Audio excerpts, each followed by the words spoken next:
여리여리한 사내에 장가가는 날, 자신을 살려준 처녀와 결혼을 하게 되는데, 여리여리한 사내와 달리 신부는 엄청난 거구의 뚱보였고, 으이그, 저 밥만 축내는 돼지 같은 년이랑 혼례를 치르다니. 두 사람의 결혼 생활 시작부터 마을 사람들의 시선이 좋지 않았는데, 니들이 쌀 한 톨이라도 보태준 거 있냐? 나가! 전기수야담을 찾아주셔서 감사합니다. 구독과 좋아요는 사랑입니다. 이야기 한 판 시작해보겠습니다. 조선 후기 한양에서 멀지 않은 어느 마을에 김귀남이라는 선비가 살고 있었습니다. 몰락한 양반가의 독자였는데 얼굴은 허우대 멀쩡한 미남이었으나 바람 불면 날아갈 것 같은 약골이었습니다. 몸은 약했지만 마음만큼은 비단결처럼 곱고 착하였고 홀어머니를 모시며 살아가고 있었습니다. 한겨울이었습니다. 귀남이 장터에 나갔다가 돌아오는 길이었는데 눈이 펑펑 내리고 있었습니다. 바람이 세차게 몰아쳐 앞이 보이지 않을 정도였고 귀남은 추위에 떨며 조심조심 걸어가고 있었습니다. 얼어붙은 눈길이 미끄러웠는데 귀남은 발을 헛디뎠고 그대로 길 옆 눈더미에 쓰러지고 말았습니다. 귀남은 일어나려 하였으나 힘이 없었습니다. 추위가 뼛속까지 파고들어 몸이 얼어붙는 것 같았고 의식이 흐려지기 시작하였습니다.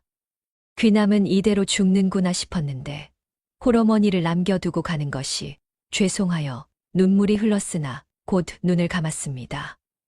그때였습니다.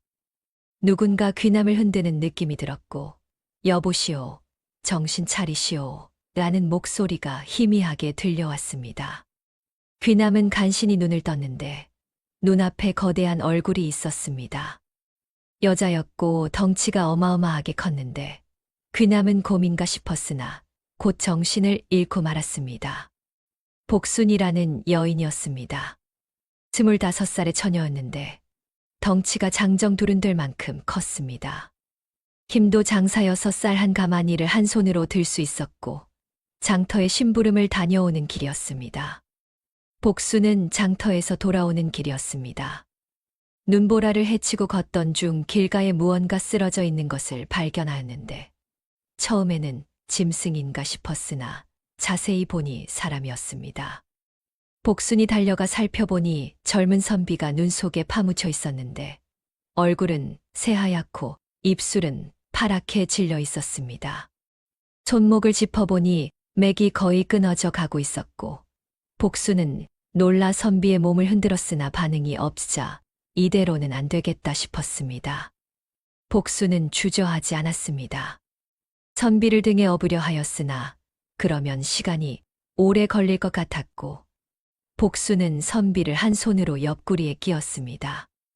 마치 쌀자루를 나르듯 들어 올린 뒤 마을을 향해 달리기 시작하였는데 눈보라를 뚫고 달리는 복순의 모습은 장관이었습니다.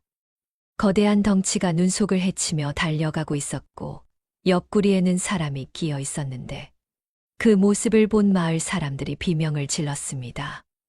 곰이다. 곰이 사람을 물어간다. 저놈을 잡아라. 마을 사람들이 몽둥이와 횃불을 들고 달려 나왔으나 복수는 멈추지 않고 귀남의 집까지 달려갔습니다. 대문을 발로 차 열고 안으로 들어갔는데 귀남의 어머니가 놀라 나왔습니다. 복수는 귀남을 마루에 내려놓으며 숨을 헐떡였고 귀남은 의식이 없었습니다. 귀남의 어머니가 아들을 보고 비명을 질렀습니다. 얼굴이 새하얗게 질려 있었고 숨이 거의 끊어질 것 같았는데 복순이 급히 말하였습니다. 어머님, 빨리 따뜻한 물과 이불을 준비하십시오. 체온을 올려야 합니다. 복수는 귀남의 젖은 옷을 벗기고 마른 옷으로 갈아입혔습니다. 이불을 덮어주었으나 귀남의 몸은 여전히 얼음장처럼 차가웠고 복수는 더 이상 기다릴 수 없다고 판단하였습니다. 이불 속으로 들어가 귀남을 껴안았는데 복순의 거대한 몸에서 나오는 체온이 귀남에게 전달되기 시작하였습니다. 시간이 지나자 귀남의 얼굴에 약간 혈색이 돌기 시작하였고 숨도 고르게 쉬기 시작하였습니다. 밤이 깊어갔습니다. 복수는 밤새 귀남을 껴안고 있었고 귀남의 어머니도 옆에서 지키고 있었습니다. 새벽녘이 되어서야 귀남이 눈을 떴는데 자신을 껴안고 있는 복순을 보고 깜짝 놀랐습니다.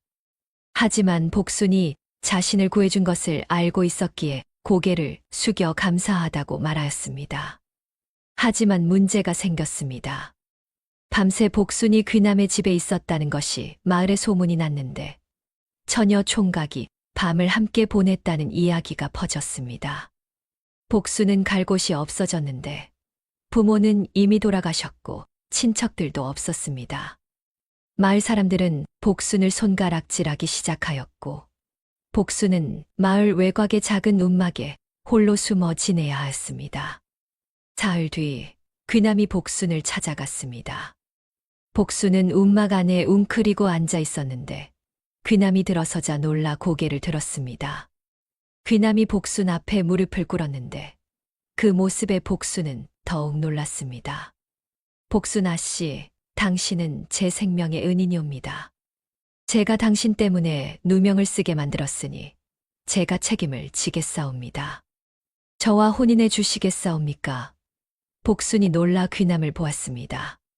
귀남은 진심이었고 눈빛이 맑고 깨끗하였습니다. 복순은 눈물을 흘리며 고개를 끄덕였는데 평생 이렇게 진심으로 대해주는 사람을 만난 적이 없었기 때문입니다. 혼례가 치러졌습니다. 마을 사람들은 수군거렸는데 약골 선비가 곰 같은 여자와 혼인한다고 첫날 밤에 으스러져 죽을 것이라고 비웃었습니다. 하지만 귀남과 복순은 신경 쓰지 않았고 귀남의 어머니도 며느리를 따뜻하게 맞아주었습니다. 복순은 감사하며 절을 올렸고 새로운 가족이 탄생하였습니다. 혼례 첫날부터 복순의 식사량이 화제가 되었습니다. 밥 한 그릇이 아니라 솥째로 먹는 것처럼 보였고 반찬도 산더미처럼 먹었습니다. 마을 사람들은 저 집 기둥이 뽑힐 것이라고 수군거렸는데 특히 빨래터에서 동네 안악들이 복순을 놀리기 시작하였습니다. 저렇게 먹어대면 집안이 거덜날 것이라고 곰을 집에 들인 꼴이라고 비웃었습니다. 그때 귀남의 어머니가 나타났습니다. 손에는 물동이를 들고 있었는데 안악들을 노려보며 소리쳤습니다. 내들이 우리 집 쌀 한 톨이라도 보태줬더냐. 내 며느리는 덩치만큼 복도 큰 아이다. 입 다물지 못할까. 귀남의 어머니가 물동이를 땅에 내려놓았는데 쿵 소리가 나며 땅이 움푹 꺼졌습니다. 안악들이 겁을 먹고 도망갔고 복순은 시어머니의 뒷모습을 보며 눈물을 흘렸습니다. 그날 저녁 복순은 시어머니에게 절을 올렸습니다. 시어머니가 복순의 손을 잡으며 말하였는데 내가 우리 귀남이를 살려줬다고 그것만으로도 평생 고마운 아이라고 마을 사람들 말은 신경 쓰지 말라고 위로하였습니다. 복순이 대답하였습니다. 어머님, 저는 평생 서방님과 어머님을 모시겠사옵니다. 제 이 힘으로 우리 집을 일으켜 세우겠사옵니다. 귀남의 어머니가 복순의 손을 꽉 쥐었고 귀남도 옆에서 아내의 손을 잡았습니다.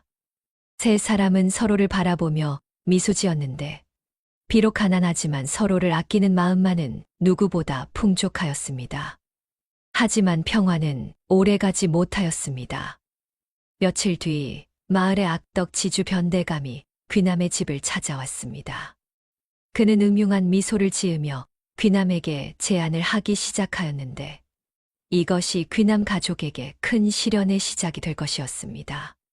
변대감은 마을에서 가장 많은 땅을 가진 지주였습니다. 하지만 그가 가진 재산은 정당하게 모은 것이 아니었는데 가난한 백성들의 땅을 헐값에 빼앗고 빚에 허덕이는 사람들을 착취하여 모은 것이었습니다. 사람들은 변대감을 두려워하였고 그의 이름만 들어도 고개를 숙였습니다. 변대감은 귀남의 집에 관심을 가지고 있었습니다. 귀남의 집은 마을 중심에 있었는데 집터가 좋았고 땅도 넓었습니다. 변대감은 그 땅을 빼앗고 싶었으나 귀남의 아버지가 살아있을 때는 감히 손을 댈 수 없었는데 아버지가 돌아가신 후 기회를 노리고 있었습니다. 어느 날 오후 변대감이 귀남의 집을 찾아왔습니다. 호화로운 옷을 입고 있었고 하인들을 데리고 왔는데 마당에 들어서자 주위를 둘러보며 음흉한 미소를 지었습니다. 귀남이 나와 인사를 하였고 변대감을 안방으로 안내하였습니다. 변대감이 자리에 앉으며 말하였습니다. 귀남 도령, 자네 살림이 어렵다는 소문을 들었네. 빚도 많다면서. 귀남이 고개를 숙였습니다. 사실이었는데 아버지가 돌아가신 후 빚이 쌓여 있었고 갚을 방법이 없었습니다. 변대감이 계속 말하였는데 자신이 좋은 제안이 있다고 빚을 탕감해 줄 테니 귀 기울여 들으라고 하였습니다. 자네 집터와 내 땅을 바꾸세. 내가 가진 무밭 하나와 그 옆에 있는 헛간을 주겠네. 무밭이 넓고 비옥하니 농사를 지으면 먹고 살만할 것이고 헛간에는 아궁이도 있어 살림하기에 충분하네. 그 대신 자네 집터를 내게 주게. 귀남이 당황하였습니다. 집을 내놓고 헛간으로 이사하라는 제안이 굴욕적이었으나 빚을 갚을 방법이 없었습니다. 귀남이 조심스럽게 물었습니다. 대감님, 그 무밭과 헛간은 어디에 있사옵니까? 변대감이 대답하였는데 마을 서쪽 끝에 있다고, 땅이 넓고 좋다고, 헛간도 튼튼하여 살기에 문제없다고 말하였습니다. 그리고 문서를 꺼내 귀남 앞에 내밀었는데 빨리 도장을 찍으라고 재촉하였습니다. 귀남은 망설였습니다. 하지만 빚을 갚을 방법이 없었고 복순과 어머니를 먹여 살려야 하였습니다. 귀남은 결국 도장을 찍었는데 변대감이 문서를 챙기며 만족스럽게 웃었습니다. 좋아. 이제 그 무밭과 헛간은 자네 것이네. 내일 당장 가보게. 변대감이 떠난 후 귀남은 불안한 마음에 잠을 이루지 못하였습니다. 복순이 남편의 손을 잡으며 괜찮다고 함께 극복하자고 위로하였으나 귀남의 불안은 가시지 않았습니다. 다음 날 아침 귀남은 복순과 어머니를 데리고 무밭과 헛간을 보러 갔습니다. 마을 서쪽 끝까지 걸어갔는데 한참을 가자 넓은 밭이 나타났습니다. 하지만 가까이 가는 순간 악취가 코를 찔렀고 귀남은 걸음을 멈췄습니다. 무밭이었으나 문은 모두 썩어 있었습니다. 진물은 무에서 악취가 진동하였고 파리떼가 윙윙거리며 날아다니고 있었습니다. 밭 전체가 쓰레기밭이나 다름없었는데 농사를 지을 수 있는 상태가 아니었습니다. 헛간도 마찬가지였습니다. 밭 옆에 있는 헛간은 지붕이 반쯤 무너져 있었고 벽에는 구멍이 뚫려 있었으며 아궁이는 있었으나 오랫동안 관리하지 않아 막혀 있었습니다. 바닥은 흙바닥이었고 쥐똥이 여기저기 널려 있었으며 사람이 살 수 있는 곳이 아니었습니다. 귀남의 어머니가 땅을 치며 통곡하였습니다. 아이고, 우리가 속았구나. 변대감 그놈이 우리를 속였어. 귀남도 무릎을 꿇고 주저앉았습니다. 집도 잃고 쓸모없는 밭과 허름한 헛간만 얻게 되었는데 앞날이 막막하였고 가족을 어떻게 먹여 살려야 할지 막막하였습니다. 귀남이 하늘을 보며 울부짖었는데 복순만 조용히 밭을 살피고 있었습니다. 복순이 밭을 천천히 걸어 다녔습니다. 썩은 물을 살펴보았는데 무는 썩었으나 무청은 아직 살아 있었습니다. 줄기가 푸르렀고 잎도 싱싱하였습니다. 복순의 눈이 빛났는데 무언가 생각이 떠올랐습니다. 복순이 시어머니에게 달려가 손을 잡았습니다. 어머님, 울지 마세요. 무는 썩었어도 무청은 살아 있습니다. 시어머니가 눈물을 닦으며 며느리를 보았습니다. 복순이 계속 말하였는데 무청을 모아 시래기를 만들면 된다고, 겨울 동안 말리면 훌륭한 식재료가 된다고 설명하였습니다. 귀남이 고개를 들어 아내를 보았습니다. 복순의 눈빛이 단단하였고 포기하지 않은 모습에 귀남도 용기를 얻었습니다. 귀남이 일어서며 말하였는데 복순 말대로 해보자고 함께 힘을 합치자고 하였습니다. 그날부터 복수는 밭에서 살다시피 하였습니다. 아침 일찍 일어나 밭으로 갔고 썩은 무는 잘라내 버렸습니다. 무척만 조심스럽게 뽑아 모았는데 귀남과 시어머니도 함께 도왔습니다. 온 가족이 밭에서 땀을 흘렸고 해가 질 때까지 일을 하였습니다. 헛간도 손을 보기 시작하였습니다. 귀남이 지붕을 고쳤고 벽에 구멍을 막았으며 복순이 막힌 아궁이를 뚫어냈습니다. 시어머니는 바닥을 쓸고 닦았는데 며칠 동안 온 가족이 매달린 끝에 헛간은 그래도 살만한 곳이 되었습니다. 비록 누추하였으나 비바람은 막을 수 있었고 아궁이에 불을 지피면 따뜻하였습니다. 무청을 모은 후 복수는 시래기를 만들기 시작하였습니다.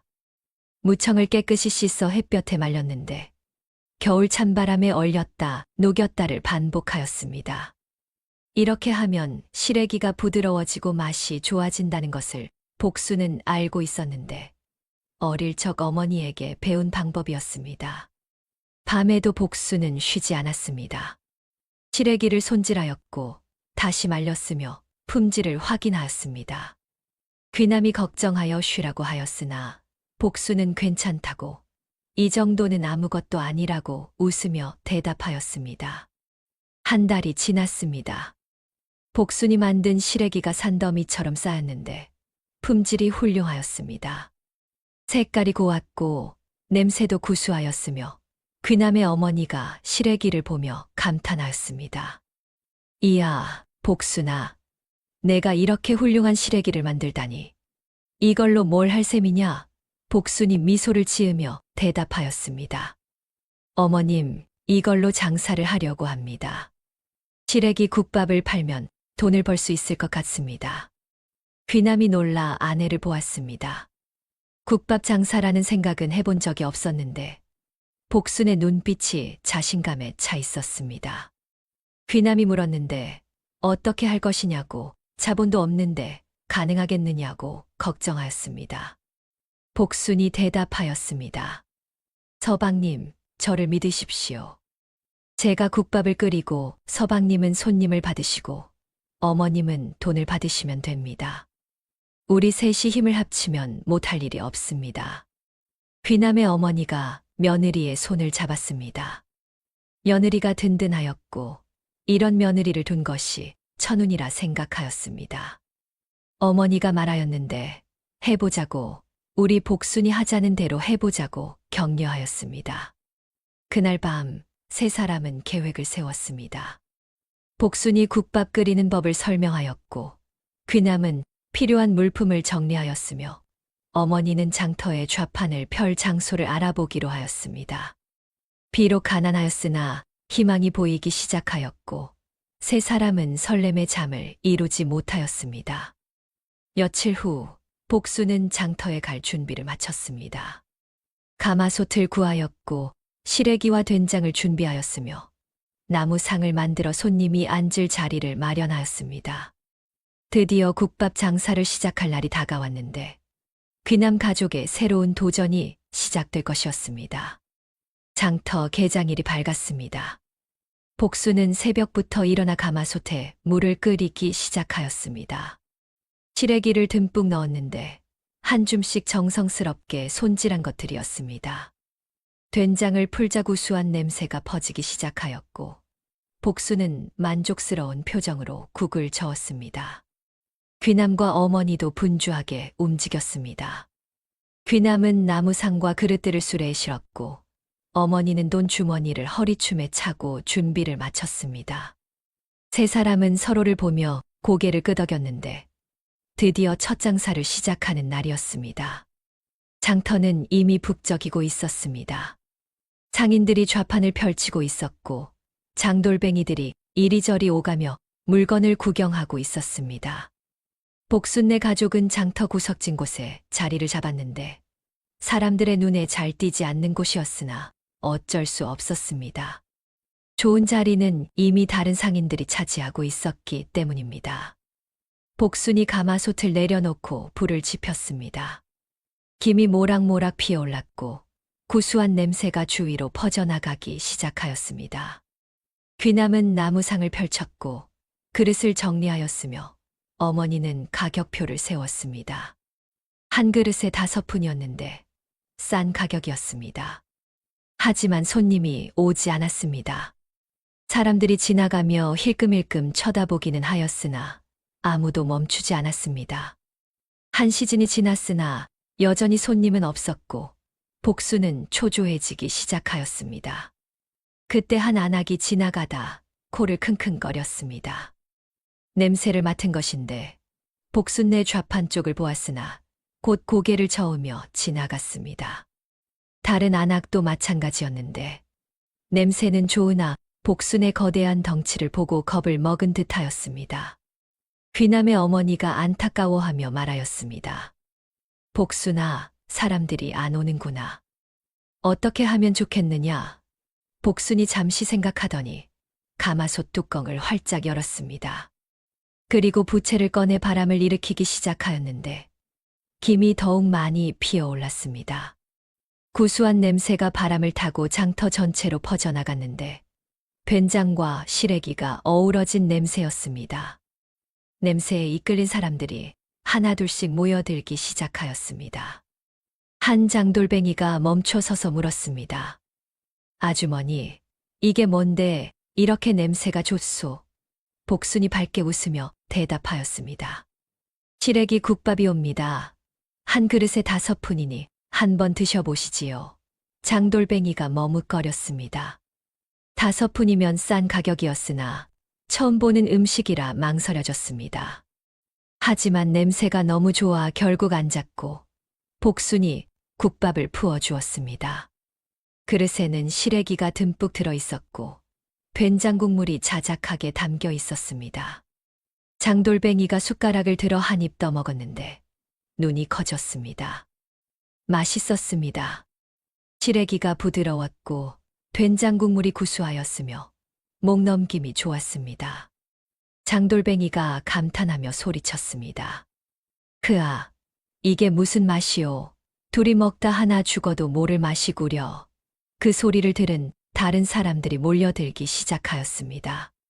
한 사람, 2사람씩 자리에 앉았고 복수는 바쁘게 국밥을 퍼주기 시작하였습니다. 귀남은 손님들에게 그릇을 날랐고 어머니는 돈을 받느라 정신이 없었습니다. 사람들이 국밥을 먹으며 칭찬하기 시작하였습니다. 이렇게 구수한 국밥은 처음이라고, 시래기가 이렇게 맛있을 줄 몰랐다고, 5푼이면 너무 싸다고 말하였습니다. 소문이 퍼지자 더 많은 사람들이 몰려왔고 복수는 쉴 새 없이 국을 퍼야 하였습니다. 한 노인이 국밥을 다 먹고 나서 복순에게 말하였습니다. 아주머니, 이 국밥 참 별미구려. 고향 어머니가 끓여주시던 국 맛이 나는군요. 고맙습니다. 복순이 미소 지으며 대답하였습니다. 맛있게 드셔주시니 제가 더 고맙지요. 또 오십시오. 점심때가 되자 복순네 좌파는 인산인해를 이루었습니다. 줄을 서서 기다리는 사람들이 생겼고 자리가 모자라 서서 먹는 사람들도 있었습니다.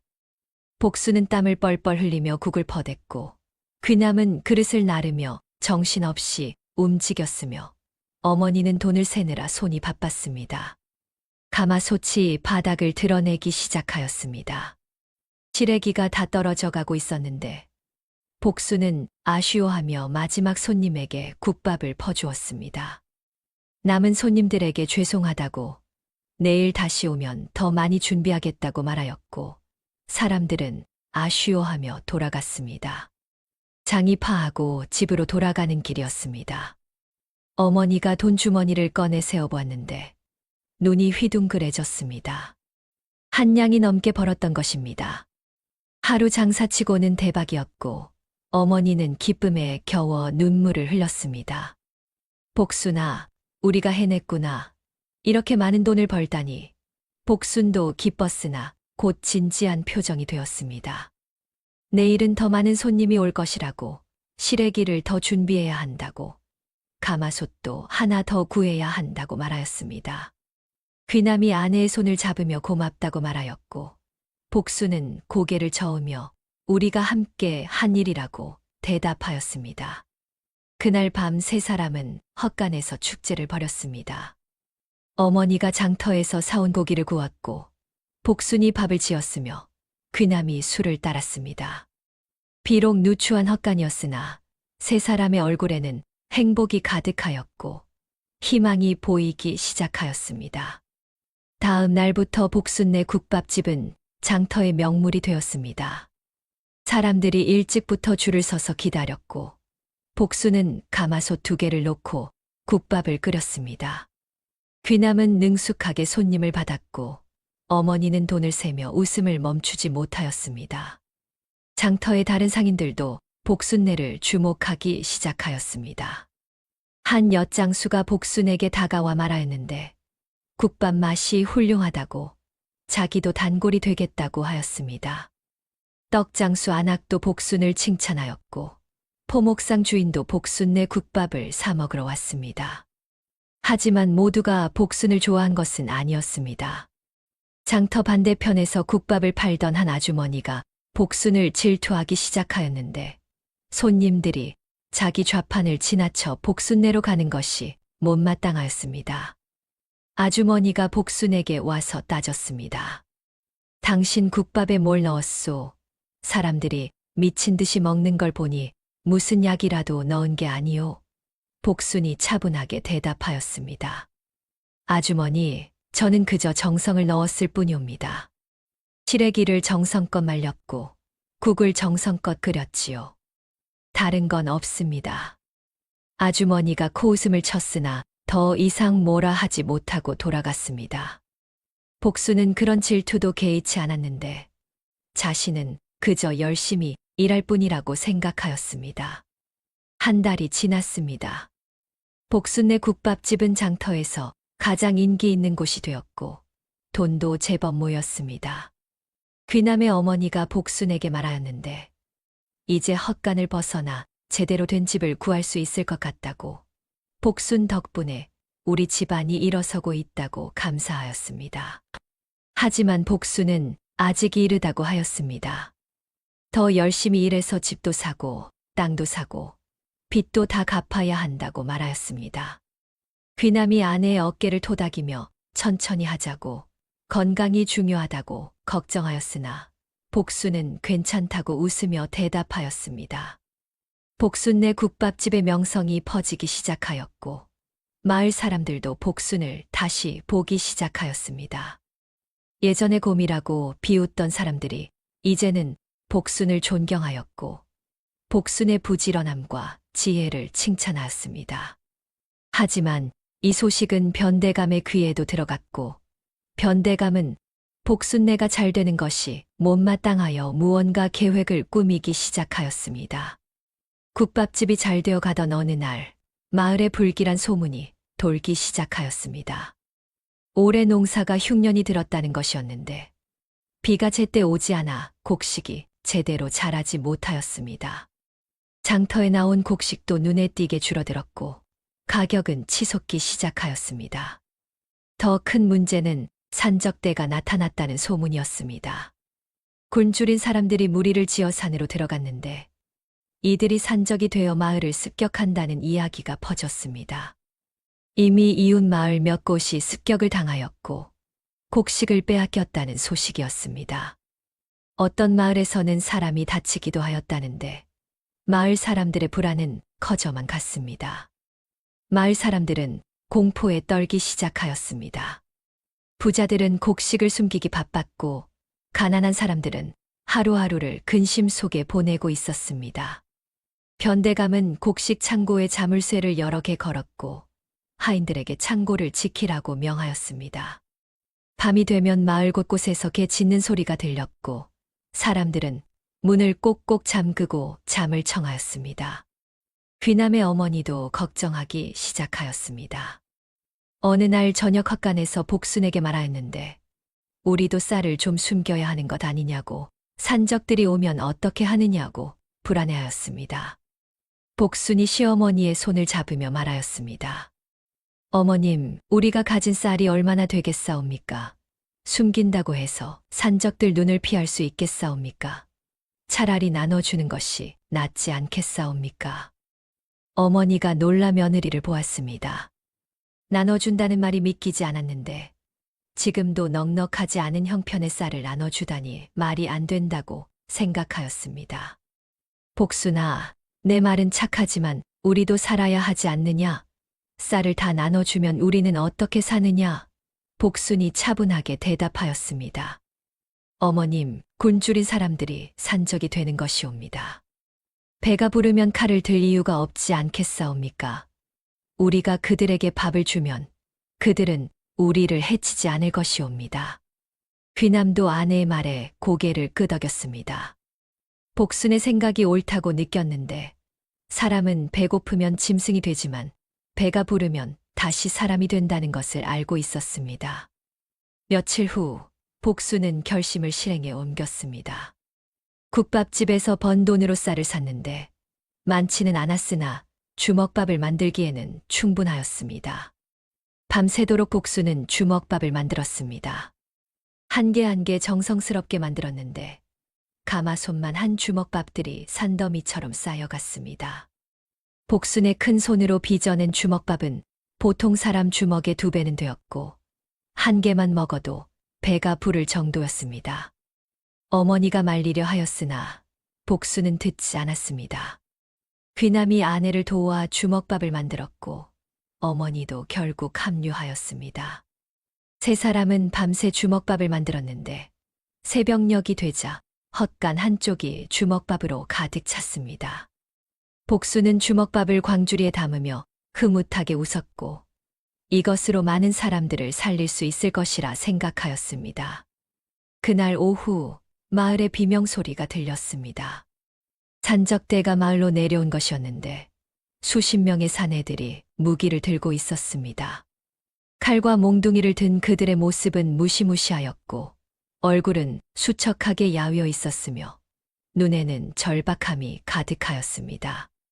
마을 사람들은 집 안으로 숨었고 문을 걸어 잠그고 떨고 있었습니다.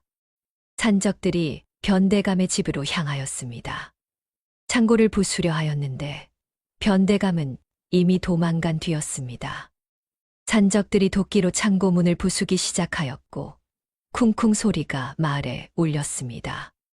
문이 부서지자 산적들이 안으로 들어가 곡식을 꺼내기 시작하였고 마을은 아수라장이 되었습니다. 그때 복순이 헛간 문을 활짝 열었습니다. 주먹밥이 가득 담긴 광주리를 들고 밖으로 나왔는데 귀남과 어머니도 뒤따라 나왔습니다. 산적들이 복순을 보고 달려들려 하였으나 복순이 큰 소리로 외쳤습니다. 잠깐, 칼을 거두시오. 배고파서 온 것 아니오? 싸우지 말고 밥이나 먹고 가시오. 산적들이 멈칫하였습니다. 복순의 거대한 덩치에 놀란 것도 있었으나 주먹밥 냄새에 더 이끌렸던 것입니다. 며칠을 굶은 산적들이었는데 밥 냄새를 맡자 침이 고였습니다. 산적 두목이 앞으로 나왔습니다. 험상궂은 얼굴이었으나 눈에는 피로가 가득하였고 복순을 보며 물었습니다. 당신이 우리에게 밥을 준다는 말이오? 복순이 고개를 끄덕이며 대답하였습니다. 그렇습니다. 여기 주먹밥이 있으니 배부르게 드십시오. 칼을 버리고 사람으로 돌아가십시오. 산적 두목이 잠시 망설이더니 칼을 내려놓았습니다. 다른 산적들도 하나둘씩 무기를 내려놓기 시작하였고 복순은 주먹밥을 나눠주기 시작하였습니다. 한 사람 한 사람 정성스럽게 주먹밥을 건넸는데 복순의 얼굴에는 자비로운 미소가 가득하였습니다. 산적들이 주먹밥을 받아들고 먹기 시작하였습니다. 허겁지겁 먹는 모습이 안타까웠는데 정말로 굶주렸던 것이 분명하였습니다. 어떤 산적은 주먹밥을 2손으로 감싸 안고 눈물을 흘렸고 어떤 산적은 천천히 씹으며 맛을 음미하였습니다. 복순은 계속 주먹밥을 나눠주었고 귀남은 물을 떠다 주었으며 어머니는 젓가락을 건네주었습니다. 한 산적이 주먹밥을 먹다가 눈물을 흘리기 시작하였습니다. 다른 산적들도 하나둘씩 눈물을 흘렸는데 오랜만에 따뜻한 밥을 먹어서였습니다. 산적 두목도 주먹밥을 먹다가 울컥하였습니다. 고향 어머니가 해준 밥맛이네요. 참 고맙습니다. 복순이 산적 두목의 어깨를 토닥이며 말하였습니다.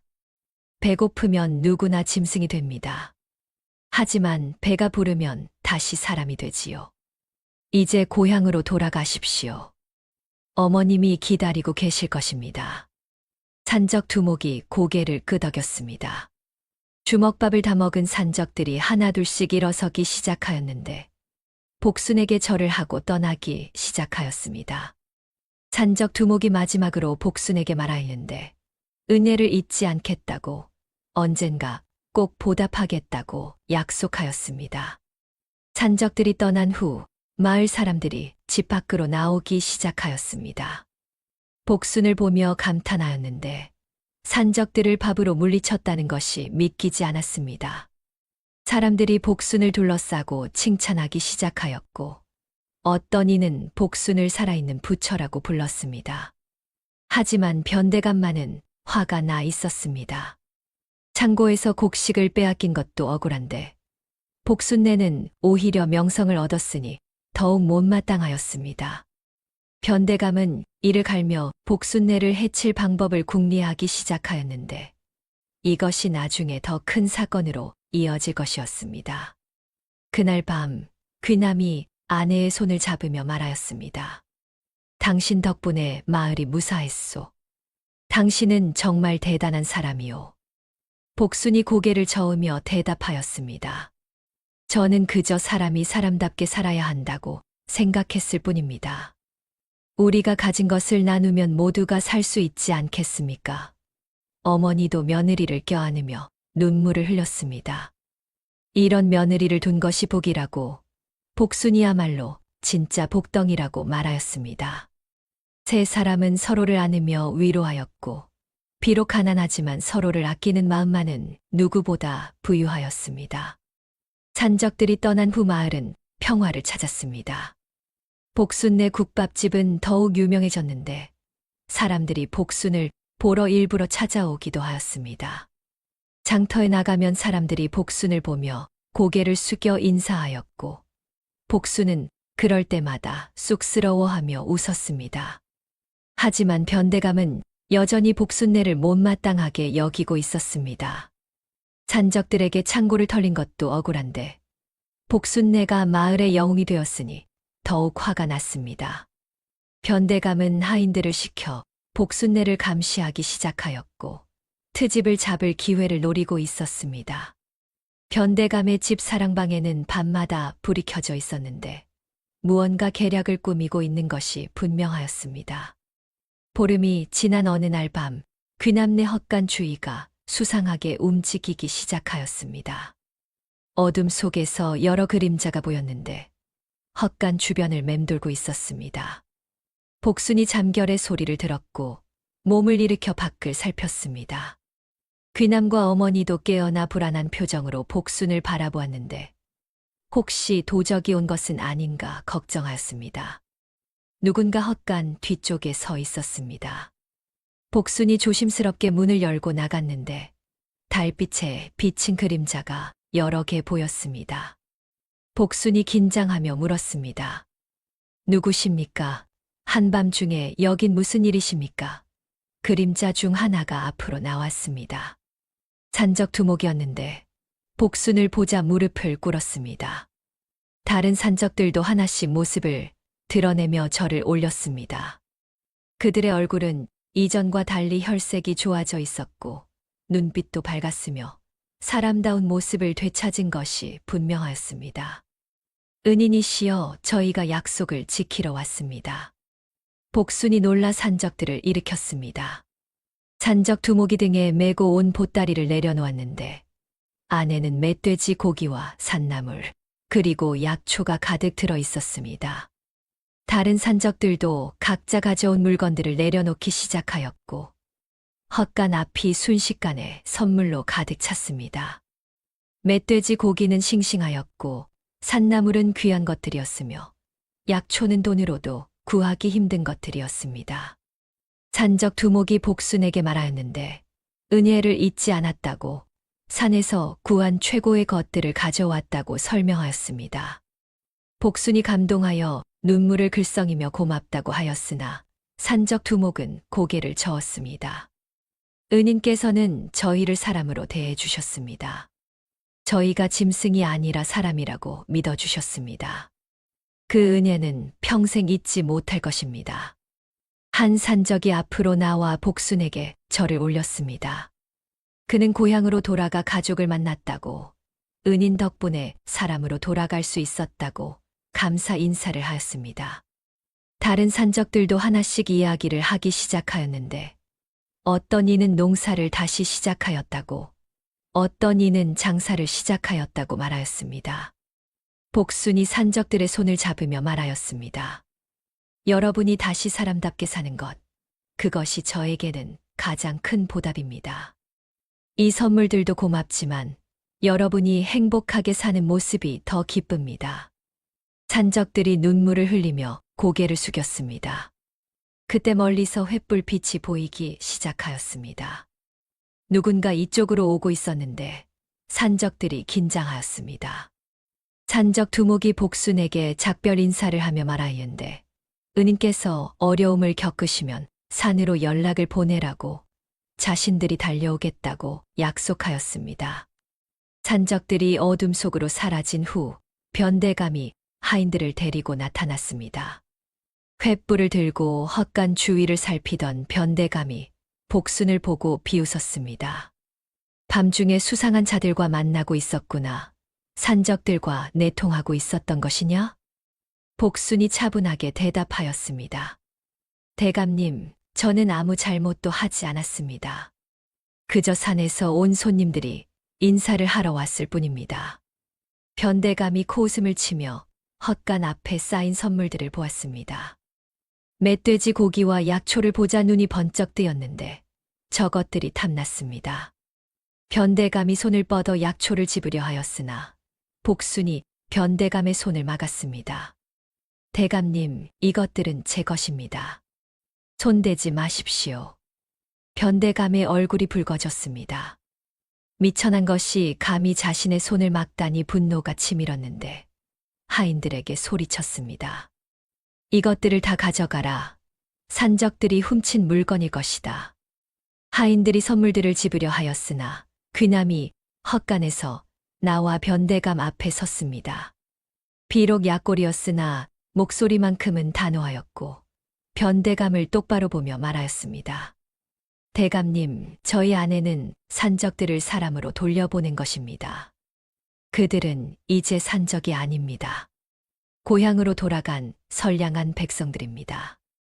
이 선물들은 그들이 감사의 마음으로 준 것입니다. 귀남의 어머니도 나와 며느리 편에 섰습니다. 작은 체구였으나 기세만큼은 당당하였는데 변대감을 노려보며 말하였습니다. 대감님께서 흉년의 곡식을 숨기지 않으셨다면 산적들이 생기지 않았을 것입니다. 대감님께서 백성들을 도왔다면 그들이 산으로 들어가지 않았을 것입니다. 부끄러운 줄 아십시오. 변대감의 얼굴이 새하얗게 질렸습니다. 화가 치밀어 올랐으나 반박할 말이 없었고 주위에 모여든 마을 사람들이 수군거리기 시작하자 더욱 당황하였습니다. 변대감은 하인들을 데리고 돌아가며 이를 갈았는데 복순내를 반드시 응징하겠다고 다짐하였습니다. 사흘 후 변대감에게 불길한 소식이 들려왔습니다. 밤중에 변대감의 집이 털렸다는 것이었는데 누군가 창고를 다시 털어갔고 금은보화를 훔쳐갔다는 것입니다.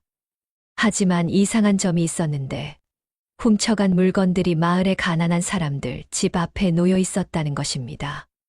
산적들이 한 일이었습니다. 변대감을 응징하고 가난한 백성들을 도운 것인데 복순의 은혜를 갚는 또 다른 방법이었습니다.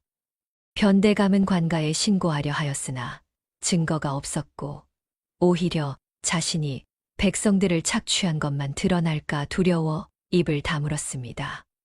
마을 사람들은 기뻐하였습니다. 가난한 집들이 갑자기 쌀과 돈을 얻게 되었고 모두가 복순 덕분이라고 생각하였습니다. 사람들이 복순네 헛간 앞에 찾아와 감사 인사를 하였고, 복순은 그럴 때마다 아니라고, 자신은 아무것도 하지 않았다고 손사래를 쳤습니다. 한 노인이 복순에게 말하였는데, 복순이 마을의 수호신이라고, 복순이 있어 마을이 평화롭다고 칭찬하였습니다. 젊은 아낙들도 복순을 보며 존경의 눈빛을 보냈고, 아이들은 복순을 보면 달려와 안겼습니다. 국밥집도 더욱 번창하였습니다. 사람들이 복순네 국밥을 먹으며 복을 받는다고 믿기 시작하였고, 장터에는 복순네 국밥을 먹으려는 사람들로 인산인해를 이루었습니다. 복순은 더욱 바빠졌으나 불평하지 않았고, 귀남과 어머니도 열심히 일하였습니다. 가마솥 2개로도 모자라 3개를 놓게 되었고, 아침부터 저녁까지 쉴 틈이 없었습니다. 어느 날 저녁 3사람이 헛간에서 저녁을 먹고 있었습니다. 산적들이 준 멧돼지 고기를 구웠는데 맛이 일품이었습니다. 귀남의 어머니가 고기를 씹으며 말하였는데, 이제 돈도 제법 모였으니 제대로 된 집을 구해야 한다고, 이 누추한 헛간에서 언제까지 살 것이냐고 하였습니다. 복순이 고개를 끄덕이며 대답하였으나 집보다 더 중요한 것이 있다고 말하였습니다.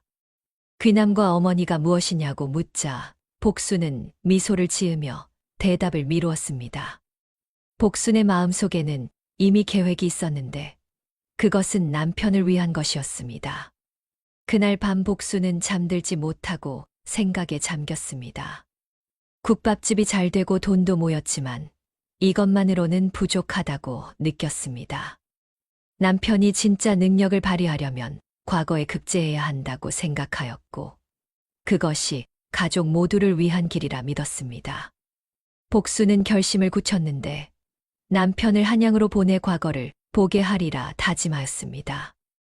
며칠 후 복수는 귀남을 불러 앉혔습니다.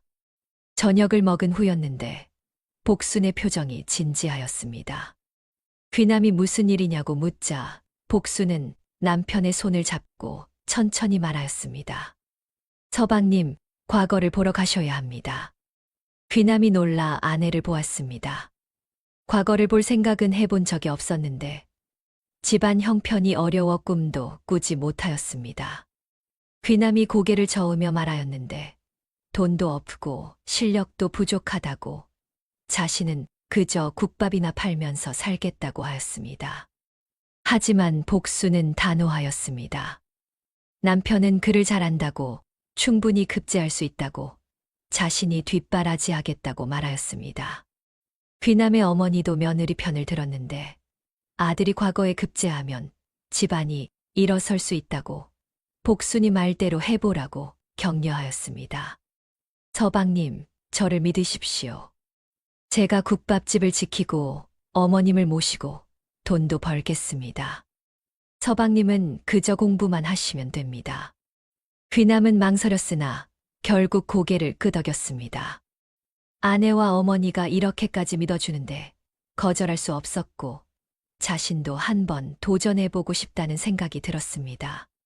다음 날부터 귀남은 과거 준비를 시작하였습니다.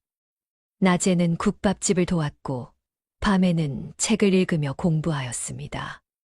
복순과 어머니는 귀남이 공부하는 동안 조용히 지냈고 야식을 준비하며 남편을 응원하였습니다. 헛간 한쪽에 책상을 마련하였는데 낡은 책상이었으나 귀남에게는 보물 같았습니다. 한 달이 지났습니다. 귀남의 실력이 늘어갔는데 매일 밤 공부한 덕분이었습니다. 복수는 더욱 열심히 일하였고 국밥집에서 번 돈을 모두 남편의 과거 준비에 썼습니다. 책을 사고 붓과 먹을 사고 귀남이 필요한 모든 것을 마련해 주었습니다. 어느 날 밤 귀남의 어머니가 부엌에서 이상한 소리를 들었습니다. 누군가 몰래 밥을 먹는 소리였는데 조심스럽게 부엌으로 가보았습니다. 달빛이 부엌을 비추고 있었고 그곳에 복순이 앉아 있었습니다. 복순은 양푼에 무언가를 비벼 먹고 있었습니다. 가까이 가보니 그것은 손님들이 남긴 잔반이었는데 쉰내 나는 밥과 국물 찌꺼기를 한데 모아 먹고 있었습니다.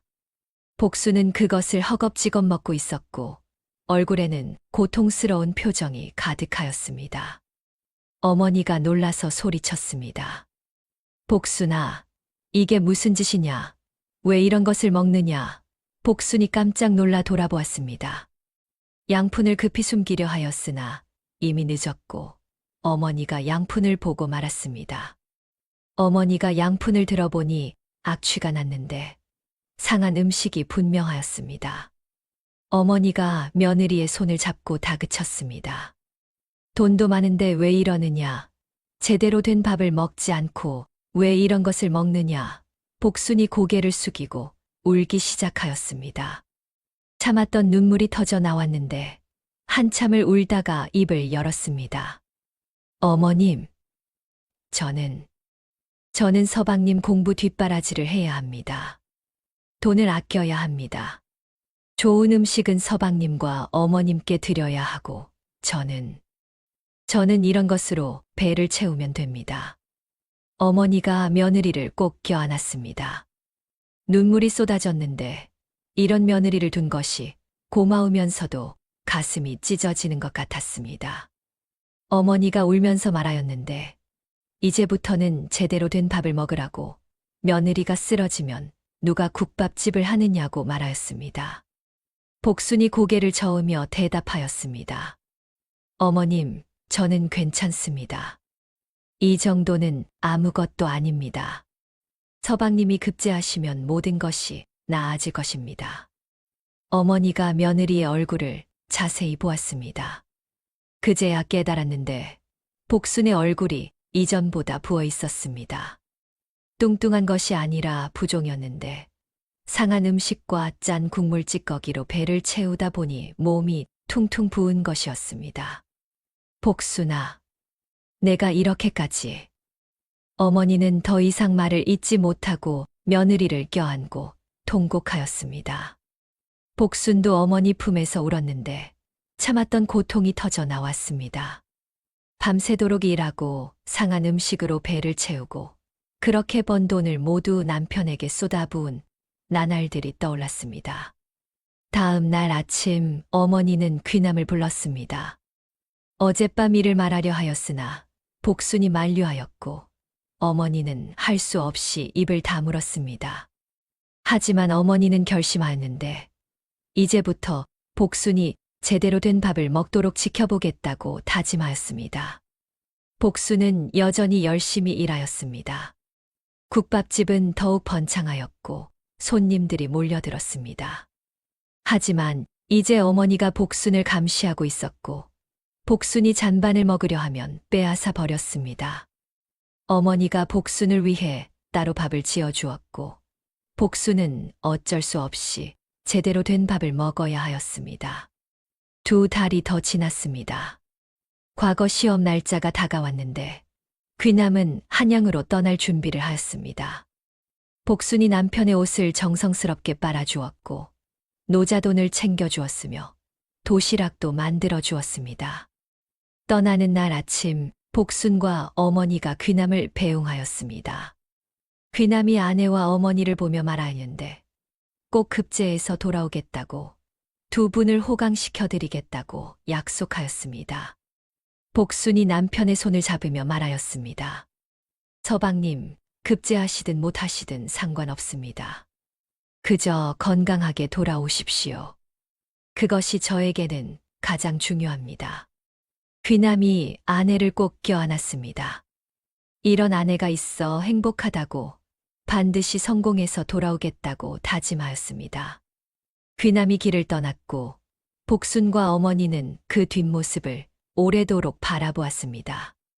남편이 떠난 후 복순은 더욱 열심히 일하였습니다. 국밥집은 복순과 어머니 둘이서 꾸려가야 하였는데 더욱 바빠졌습니다. 하지만 복순은 불평하지 않았고 남편이 공부에 집중할 수 있도록 돈을 더 벌어야 한다고 생각하였습니다. 한 달이 지났습니다. 귀남에게서 편지가 왔는데 한양에 잘 도착하였다고 열심히 공부하고 있다고 써 있었습니다. 복수는 편지를 읽으며 눈물을 흘렸고 어머니도 함께 울었습니다. 두 사람은 서로를 위로하며 힘을 냈는데 남편이 돌아올 때까지 잘 버텨야 한다고 다짐하였습니다. 두 달이 더 지났습니다. 과거 시험이 끝났다는 소식이 들려왔는데 곧 결과가 발표될 것이라 하였습니다. 복순과 어머니는 매일같이 길을 바라보며 귀남을 기다렸습니다. 귀남이 급제하였을까 아니면 낙방하였을까 두 사람은 초조하게 기다렸습니다. 어느 날 오후 멀리서 사람 하나가 걸어오는 것이 보였습니다. 복순이 눈을 가늘게 뜨고 보았는데 귀남이었습니다. 하지만 귀남의 모습은 이상하였는데 관복을 입지 않았고 옷은 누더기처럼 헤어져 있었으며 얼굴은 흙투성이었습니다. 마치 거지 같은 모습이었습니다. 복순과 어머니가 달려나갔습니다. 귀남을 보자 가슴이 철렁 내려앉았는데 낙방한 것이 분명하였습니다. 하지만 복순은 실망하지 않았고 남편을 꼭 껴안으며 말하였습니다. 서방님, 고생하셨습니다. 벼슬이 대수입니까? 제 등판만큼 넓은 국밥집이 있는데요. 귀남이 아내를 보며 눈물을 흘렸습니다. 아내의 변함없는 마음에 감동하였고 이런 아내를 두어 행복하다고 생각하였습니다. 귀남은 품속에 무언가를 감추고 있었으나 아직 꺼낼 때가 아니라고 판단하였습니다. 그날 저녁 세 사람은 헛간에서 저녁을 먹었습니다. 복순이 정성껏 국밥을 끓였고 귀남은 그것을 맛있게 먹었습니다. 비록 급제하지 못하였으나 가족이 함께 있으니 그것으로 충분하다고 생각하였습니다. 하지만 귀남의 품속에는 여전히 비밀이 감춰져 있었고 그것은 곧 드러날 것이었습니다. 귀남이 돌아온 다음 날 마을에는 소문이 퍼지기 시작하였습니다.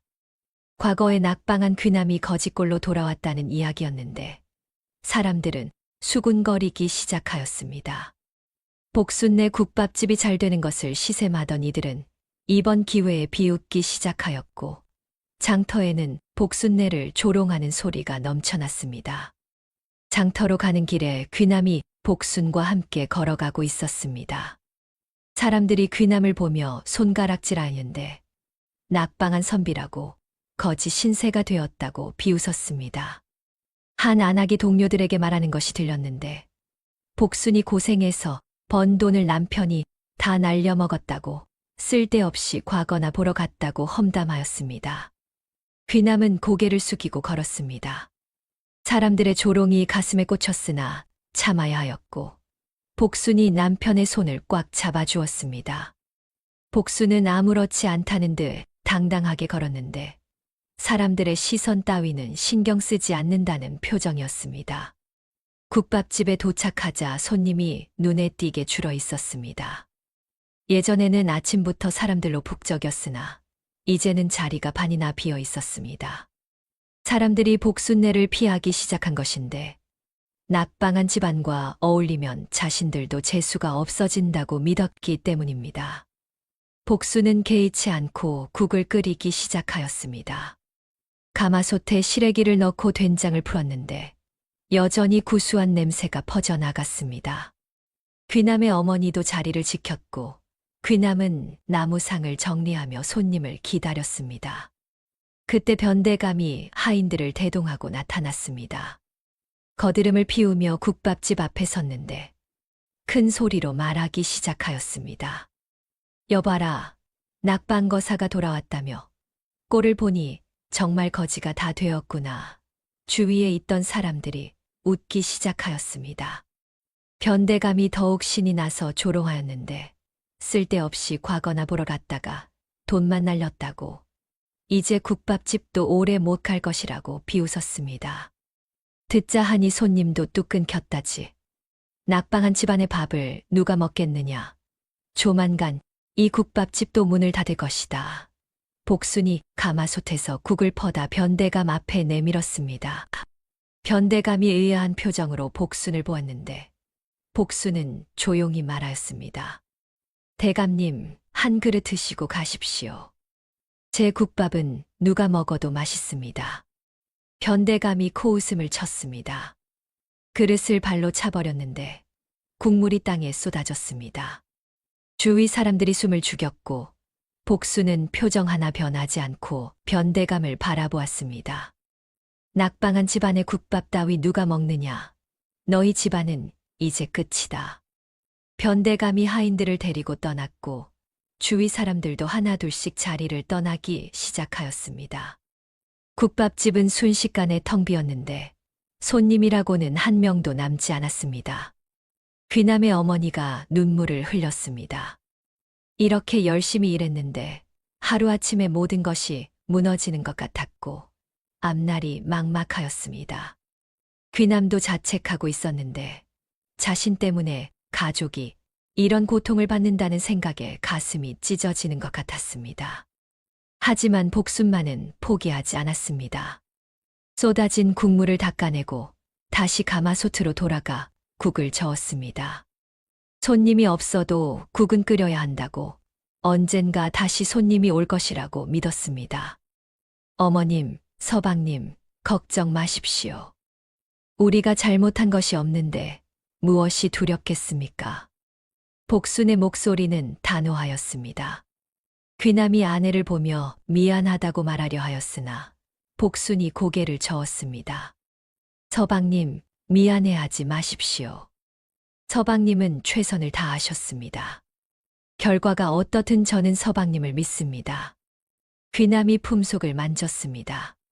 그곳에는 홍패와 교지가 들어 있었는데 아직 꺼낼 때가 아니라고 생각하였습니다. 변대감이 더 큰 실수를 저지를 때까지 기다려야 한다고 판단하였고 그때까지는 참아야 한다고 다짐하였습니다. 며칠이 지났습니다. 국밥집은 여전히 손님이 없었는데 가끔 한두 명이 오는 정도였습니다. 복순은 포기하지 않고 매일 국을 끓였고 귀남과 어머니도 복순을 도왔습니다. 돈은 점점 떨어져 가고 있었으나 세 사람은 서로를 믿으며 버텼습니다. 어느 날 저녁 복순이 헛간에서 울고 있었습니다. 귀남이 아내를 발견하고 다가갔는데 복순은 남편을 보자 눈물을 닦으며 웃으려 하였습니다. 귀남이 아내를 껴안았고 복순은 남편 품에서 한참을 울었습니다. 서방님, 저는 괜찮습니다. 그저 조금 힘들었을 뿐입니다. 귀남이 아내의 등을 토닥이며 위로하였습니다.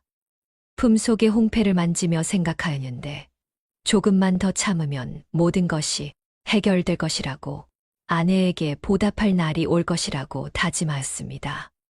다음 날 아침 변대감이 다시 나타났습니다.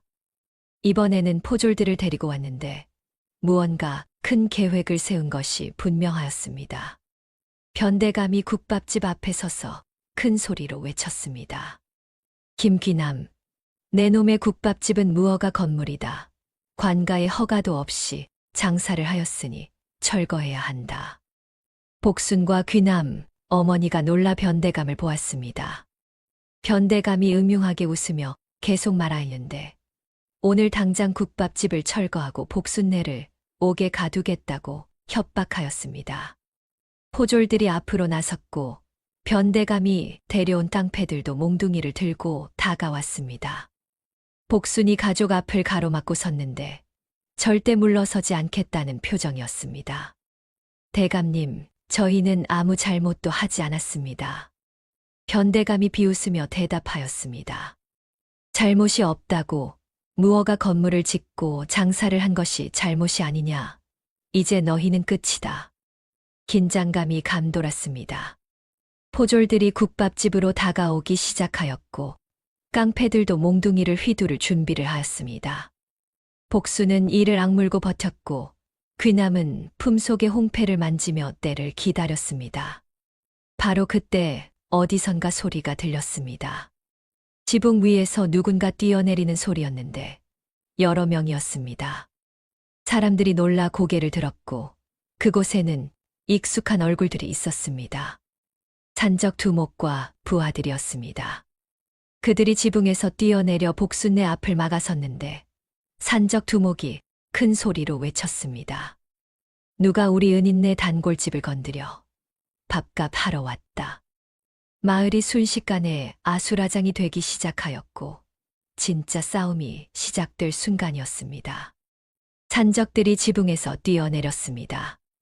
땅을 굴러 일어서는 모습이 능숙하였고 순식간에 복순네 가족 앞을 막아섰습니다. 산적 두목이 변대감과 깡패들을 노려보며 말하였는데 목소리에는 분노가 가득하였습니다.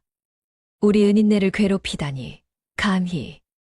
깡패들이 당황하며 뒤로 물러섰습니다. 산적들의 기세에 눌린 것인데 몽둥이를 든 손이 떨리기 시작하였습니다. 하지만 변대감이 뒤에서 소리쳤고 깡패들은 어쩔 수 없이 앞으로 나섰습니다. 저놈들을 잡아라. 산적대다. 깡패들이 달려들었습니다. 몽둥이를 휘두르며 산적들을 공격하였는데 산적들은 빠르게 움직이며 공격을 피하였습니다.